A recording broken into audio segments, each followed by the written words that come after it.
C'était fou. Nous avons été témoins du meilleur Barcelone des 10-15 dernières années. C'était à la fois le Barcelone de pointe de Pep Guardiola et de Luis Enrique. Hansi Flick, qu'est-ce que tu as fait? Aujourd'hui, nous parlons des 17 meilleures minutes de l'histoire récente des Blaugranas et nous exposons le plan pour comment nous pouvons battre l'Atlético lors du match retour. Allons-y. Hansi Flick a fait plusieurs paris importants pour ce match. Dani Olmo et Ferran Torres sont entrés dès les premières minutes. Barcelone avait besoin de plus d'intensité dans les positions de numéro 9 et de faux 9, tandis que Robert était prévu comme un joker. Il y a quelque chose dans ce plan qui a définitivement fonctionné. La composition de l'Atlético était prévisible, pas de surprise. Le début du match a été un échec total pour l'équipe. Madrid a facilement exploité nos faiblesses. Analysons le premier but encaissé. Griezmann attire l'attention de Pedri et Olmo et passe élégamment à Barrios, qui est complètement seul. Profitant de la ligne défensive haute de Barcelone, il délivre une passe pour la course d'Alvarez. Il trouve l'Argentin libre qui, avec un centre précis, met Julian en position de tir. Szczesny l'a sauvé. Tout le monde a mis du temps à réagir face aux adversaires et c'était partout. Ça a même empiré. Griezmann et De Paul ont joué autour de Frankie, le centre a suivi et Pedri et Olmo n'ont pas réagi. Alvarez s'était laissé sans marquage. 0-1. Sous cet angle, on peut clairement voir comment le mouvement de l'Atlético a dérouté Pedri et Dani. Et pour ce qui est de Balde, qui marquait-il et que faisait-il? Cette question reste ouverte. Barcelone a immédiatement essayé de prendre le contrôle du jeu, mais n'avait pas l'air assez confiant avec le ballon. En conséquence, l'erreur de Jules Koundé a conduit au deuxième but encaissé. Le Français n'a passé ni à Cubarsí ni à Frankie. Et finalement, cette passe imprécise est devenue un cadeau pour Alvarez. L'Argentin a détruit Deschamps, attirant 3 joueurs de Barcelone vers lui et délivrant une passe parfaite derrière Inigo. Et puis Griezmann a marqué son premier but contre nous en 8 ans. La série sans but a été rompue. Balde et Szczesny ont été surpassés. Il convient également de noter que Frankie aurait dû tromper Alvarez. Peut-être que ça aurait dû être un carton jaune, mais au moins nous n'aurions pas encaissé de but sur le contre. Parfois, le Néerlandais manque de réglage de base en tant que milieu de terrain défensif. Cazador aurait joué ce moment de manière plus simple et plus correcte d'un point de vue défensif. Ces deux moments mettent en évidence les faiblesses de notre structure et ses risques. Si nous ne stoppions pas le contre de l'adversaire à un stade précoce, nous avons de gros problèmes. Dans les deux situations, nos défenseurs étaient toujours en retard pour réagir face aux adversaires et Szczesny n'a pas pu sauver 0-2 à la 6e minute. Nous n'étions pas prêts pour ça, ni pour la meilleure version de Barcelone que le monde entier a vue par la suite. D'environ la 10e à la 72e minute, Barcelone a eu une période exceptionnelle, compensant toutes leurs erreurs dans ce match. 13-3 en tir, 4-0 score. L'Atlético n'a pas pu relever la tête sous la pression, perdant le ballon immédiatement après le coup d'envoi suite aux buts encaissés. Je ne me souviens pas de la dernière fois où j'ai pris autant de plaisir à regarder notre jeu. Lamine a facilement géré sa zone, mais sa première tentative a franchement échoué. À la 12e minute, les Blaugrana auraient dû ouvrir le score. Une excellente attaque verticale impliquant Pedri, Rafinha et Ferran s'est terminée par un tir mal exécuté de l'attaquant espagnol, qui a créé cet épisode pour lui-même avec un mouvement brillant. Cependant, la finition de Torres était terrible dans ce match. Finalement, le premier but est venu de l'aile de Lamine et Koundé, qui ont facilement détruit Gallagher et Galen, alors que les défenseurs centraux et les milieux de terrain de l'Atlético ne pouvaient rien faire face à la passe de Jules et à la finition élégante de Pedri. Une attaque remarquable, Pedri marque pour le deuxième match consécutif contre l'Atlético. Ça sentait le retour, et mettons en avant la passe en profondeur de Lamine. Mon Dieu, comme c'était beau et efficace. Nous devons également rendre hommage au mouvement de Ferran à ce moment-là. Cela a détourné l'attention de Pedri avec sa course. Regardez juste, super boulot. C'était la 19e minute du match. 2 minutes plus tard, nous avions complété le retour. Un excellent centre de Rafinha sur un corner et Cubarsí surpasse Barrios dans le duel aérien. C'était le premier but de Pau dans le maillot bleu et grenat. Nos félicitations! Cubarsí m'a embrassé le blason. Lamine pousse, la joie de Flick. Un moment de pure euphorie barcelonaise à retenir pour nous tous. À la 32e minute, Ferran aurait dû donner l'avantage à Barcelone. Une pression folle a conduit à une mauvaise passe de Llorente Soturis, mais l'attaquant a tiré très faiblement sur le but vide. C'est l'un des épisodes qui nous a empêchés de gagner ce match, où nous étions sans aucun doute l'équipe la meilleure. Regardez simplement les statistiques XG d'après-match.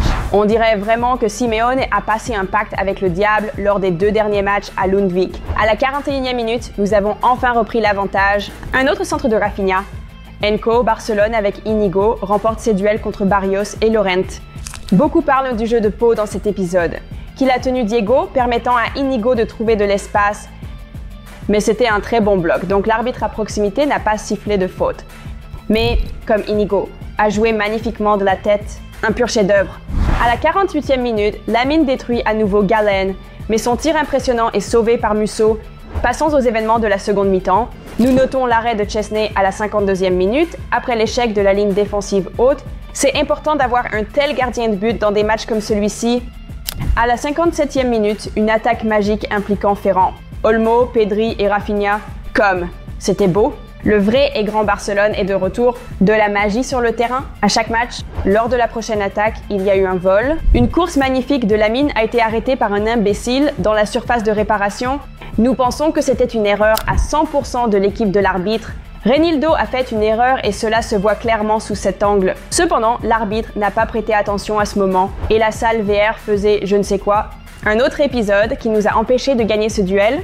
Il est important de noter que la position de l'arbitre dans cet épisode ne lui a pas permis de voir le contact de Reinildo. À la 72e minute, la ligne défensive haute a enfin bien joué en laissant Llorente et Sorlat en position de hors-jeu. Bravo! Et juste 2 minutes plus tard, nous avons marqué notre 4e but. Pedri a isolé Lamine, puis a fait une course facile et une passe décisive à Lewandowski entre les jambes de Lenglet, un art du football de haut niveau. Lamine est un génie et comme il a détruit le duo de Leno et Reinildo, Lamine Yamal est inarrêtable et Robert s'est retrouvé au bon endroit au bon moment. 2 minutes ont passé et Lewandowski aurait dû sceller le match. Rafinha a réalisé une course et un centre parfait, mais le Polonais a raté la cible depuis une position idéale. Cet épisode pèse sans aucun doute sur la conscience des attaquants polonais. De tels moments coûtent cher à l'équipe et c'est exactement ce qui s'est passé. Alvarez, Torres et Llorente ont déchiré le Barça fatigué à la 84e minute. Tout le monde a mis du temps à réagir. Flick a remarqué cela et a remplacé Pedri et Rafinha, qui avaient donné 200% sur le terrain. Firmin et Eric sont entrés, mais ils n'ont plus pu changer la dynamique du match. Madrid est ressuscité de ses cendres comme un phénix, et nous avons commis une erreur regrettable. Au début, nous avons eu de la chance à la 88e minute, lorsque Chesney a arrêté le tir de Torres. Eh bien, à la 93e minute, il y a eu un autre échec de la ligne défensive haute. Lenglet a lancé derrière Koundé qui a glissé et ensuite personne n'a pu arrêter ni Lina ni Sorlat qui a encore marqué dans les dernières minutes contre Barcelone. Une malédiction norvégienne sur Barcelone. 4-4. Un match nul immérité. Dans un match où notre équipe aurait dû gagner 5-2 ou 6-2 comme l'a dit Inigo Martinez après le match. Quelle conclusion peut-on tirer après un tel match? Pedri est tout pour Barcelone. Après son remplacement, l'équipe n'a pas pu reprendre le contrôle du jeu. Sans lui, lorsque Barcelone pensait plus à courir qu'à la cohésion, l'équipe de Simeone a commencé à prendre de l'ampleur, gagnant cette confiance que Pedri et Lamine Yamal leur avaient enlevée. Parce qu'il n'y a pas de secret que le talent ne puisse révéler, et quand ce talent n'est pas sur le terrain, l'adversaire prend de l'ampleur. Les 20 dernières minutes du match ont été les pires. 0-2 au score. 1-3 en tir. Les remplacements de Flick n'ont pas fonctionné et l'équipe est restée figée. Peut-être qu'ils ont expiré après un puissant effort. De plus, ils auraient pu se détendre. Après tout, mais ils avaient une avance de 2 buts. Et il semblait clair qu'Atlético allait pousser vers l'avant à la fin. C'est leur point fort. Pourtant, nous nous sommes retrouvés mal préparés. Le problème dans de tels moments, c'est que Barcelone ne peut pas tuer le match avec la possession. Ils ont essayé à plusieurs reprises de lancer l'attaque le plus rapidement possible, faire des passes hâtives. En conséquence, ils n'ont pas réussi à réaliser au moins 3 ou 4 passes précises, ce qui a entraîné des pertes de balles. Ramenez Busquets et Messi. Un bon conseil pour Flick et Barcelone après le match est venu du journaliste relayé Robert Blaya. Le Barcelone de Flick est tellement fidèle à son idée que, même avec un score de 4-3 à la 94e minute, quand d'autres essaieraient de maintenir le résultat, l'équipe a tenu la ligne de hors-jeu. Comme si son défenseur avait encore la fraîcheur de la 7e minute, Koundé a fait une erreur en dormant en regardant le ballon au lieu de l'attaquant et Barcelone est mort à sa manière. C'est poétique et approprié, mais pour gagner des trophées, parfois il faut être plus flexible, juste un instant et un peu moins soi-même, pour empêcher l'adversaire d'obtenir ce qu'il veut. C'est pourquoi, lors de la Supercoupe ou contre Séville, même avec seulement 10 hommes, Barcelone a défendu mieux que jamais. Ce Barça peut tout gagner, mais en même temps, il peut tout perdre en un instant. Ce match sert de miroir pour qui vous êtes et qui vous aspirez à être. Parfois, Barcelone doit vraiment être une équipe plus pragmatique, surtout dans les dernières minutes du match. À la fin, nous devons remercier l'équipe pour ce match phénoménal et nous y croyons vraiment. Après la défaite et maintenant le match nul au Juan de Metropolitana lors du match retour, nous devons enfin obtenir une victoire sur l'Atlético cette saison. Nous avons travaillé dur pour cette victoire. Assez des accords de Simeone avec le diable? Les amis, si vous avez trouvé notre analyse de match intéressante, commentez ou vous encouragez Barcelone et regardez notre chaîne. Et abonnez-vous, il y a encore du contenu passionnant à venir. C'était la chaîne la plus cool. Aimez Barcelone et Visca Barcelone.